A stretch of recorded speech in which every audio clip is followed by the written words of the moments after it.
আসসালামু আলাইকুম প্রিয় বন্ধুরা, হাজির হয়ে গেলাম আপনাদের সামনে আরো একটি নতুন ভিডিও নিয়ে।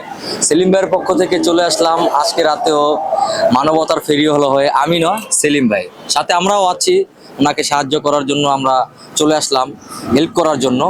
তো আমাদের পাশে এই মুহূর্তে এক অটো ড্রাইভার ভাই বসে আছে, আমরা তাকে কিছু সাহায্য করতে চাই, খাবার দিতে চাই। আসসালামু আলাইকুম, ভালো আছেন? খাওয়া দাওয়া হয়েছে?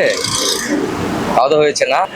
তো সেলিম ভাইয়ের পক্ষ থেকে খাবার এনেছে অসহায় গরিবদের, যতটুকু চেষ্টা করছে হেল্প করার জন্য। তার মাঝে আপনি একজন আছেন। হ্যাঁ, খাবেন? খাবার দিলে খাবেন? আচ্ছা ঠিক আছে সেলিম ভাই, অনেক একটা খাবার দেন তো।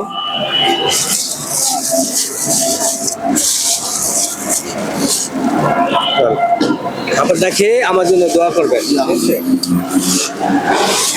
সেলিম ভাইয়ের কিছু বললেন না, আজকে ওনার তরফ থেকে এই খাবারটা পাঠাইছে, ঠিক আছে? যদিও ওনার উসিলা আল্লাহ পাকেই তো, এই আল্লাহ পাকের তরফ থেকেই আসে খাবার, হ্যাঁ, একটা মানুষের উসিলা, ঠিক আছে? তো উনি আজকে আসতে ওনার ভালো লেগেছে, যেন কিছু মানুষদেরকে খাবার বিতরণ করবে, তো সেই জন্য আপনাকেও দিল, ওনার জন্য দোয়া করবেন। আলহামদুলিল্লাহ। ঠিক আছে, ধন্যবাদ আপনাকে।